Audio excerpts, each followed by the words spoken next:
ಹೆಣ್ಣಲ್ಲಿ ಏನಿದೆ ಹೊಣ್ಣಲ್ಲಿ ಎಲ್ಲ ಇದೆ, ಎಲ್ಲರೂ ಸೇರೋದು ಮಣ್ಣಲ್ಲೇ. ಈ ಕಷ್ಟವನ್ನು ಯಾರಿಗೆ ಕಾಣೋದಿಲ್ಲ, ಈ ಕಷ್ಟವನ್ನು ಯಾರಿಗೆ ಕಾಣೋದಿಲ್ಲ. ನಮಗೆ ಕಾಣಿದ ಮೇಲೆ ನಾವು ಸಾಲ ಮಾಡಿಕೊಂಡಿದ್ದೇವೆ.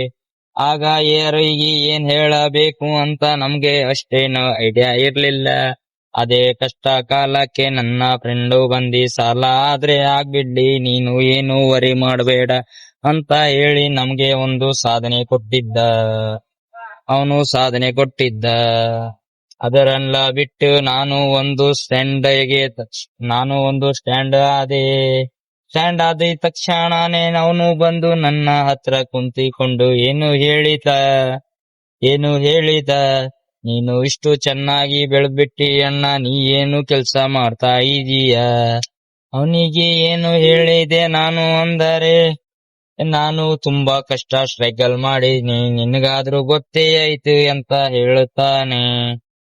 ಹಾಗಾಗಿ ನಾನು ಪ್ರೀತಿಯಿಂದ ಮುಕ್ತಿ ಪಡೆಯೋಕೆ ಇನ್ನೊಂದು ಹೆಸರು ತಗೊಂಡ್ಬಿಟ್ಟೆ.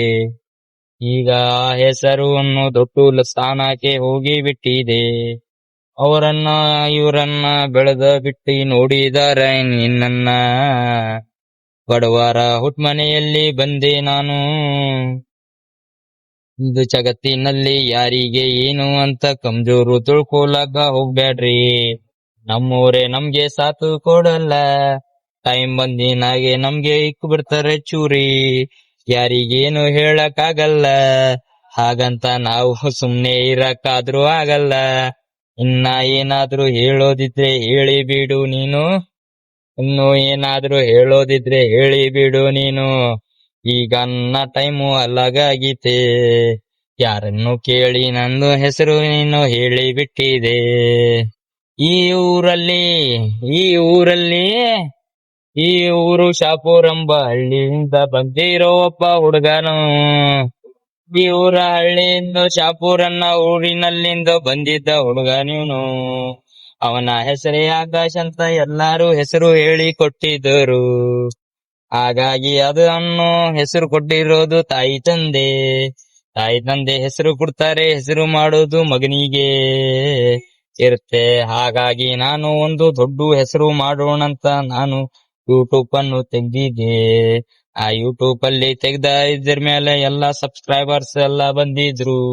ನಮ್ಗೆ ನೋಡಿ ಲೈಕ್ ಶೇರು ಮಾಡ್ರಿ ಅಂತ ಧನ್ಯವಾದ ಹೇಳಿದ್ದೇವೆ ಎಲ್ಲರಿಗೂ. ಇನ್ಸ್ಟಾದಲ್ಲಿ 10K ಫಾಲೋವರ್ಸ್ ನೋಡಿ ಎಲ್ಲರೂ ಕೂತಾ ಇದ್ರು. ಹಾಗಾಗಿ ಒಂದು ಸಾಂಗು ತೆಗ್ದಿ ಬಿಟ್ಟೆ ನೋಡು. ಈ ಸಾಂಗು ಫುಲ್ಲು ವೈರಲ್ ಆಗ್ಬಿಟ್ರೆ ನಾನು ಫುಲ್ಲು ಹ್ಯಾಪಿನೆಸ್ ಆಗ್ತೀನಿ. ಜೈ ಹಿಂದ್, ಜೈ ಕರ್ನಾಟಕ. ಈ ಲೈಕ್ ಶೇರ್ ಸಬ್ಸ್ಕ್ರೈಬರ್ಸ್ ಎಲ್ಲಾ ಮಾಡ್ಬಿಡಿ ಗಾಯ್ಸ್, ನಿಮ್ ಧನ್ಯವಾದಗಳು.